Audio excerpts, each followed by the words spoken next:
Living in the now, living in the free. No woulda, coulda, shoulda.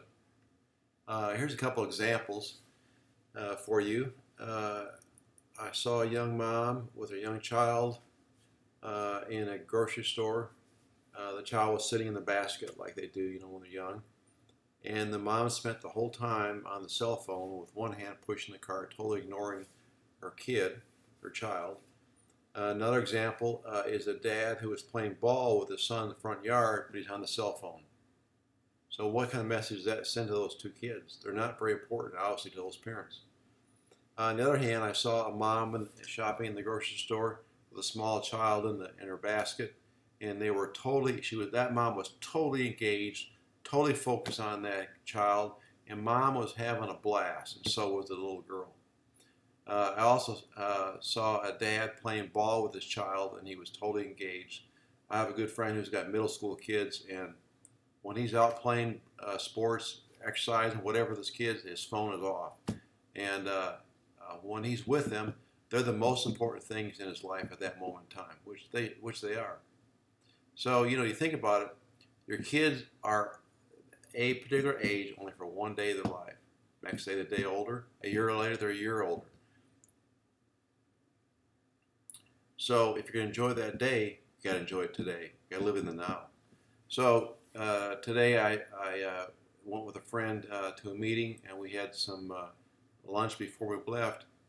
And I decided that I was going to ignore the cell phone when it rang.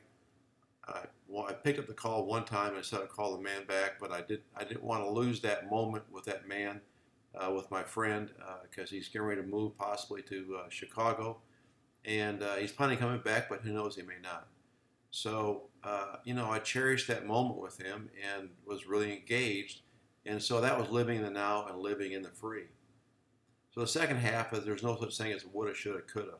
I had a business partner that used to tell me that all the time when I'd say, well, we should have done such and such and should have such and such. He said, there's no such thing as woulda, shoulda, coulda. All you have is what you can do right now.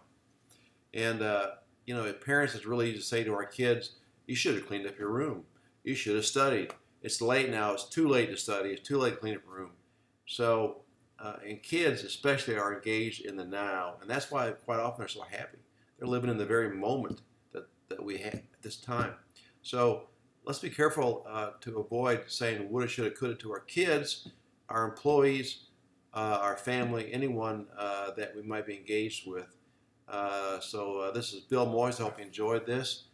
And this is kind of part of a series where we're talking about crowdfunding, how we can be successful in crowdfunding. So if you'd like to learn more about that, how to get money for your dreams, whatever they are. Everybody has a dream that they're not fulfilling because of lack of capital. Maybe it's a lack of money. Maybe it's a personal thing. Maybe it's a job. Maybe it's a business. Maybe it's a charity. Maybe it's a vacation. Maybe it's to pay off bills. Maybe it's to help your kid with college. Whatever it is. So if that's of interest to you, then check out ModernFundRaising.info. Again, ModernFundRaising.info. This is Bill Moyes. Until next time, hope you enjoyed.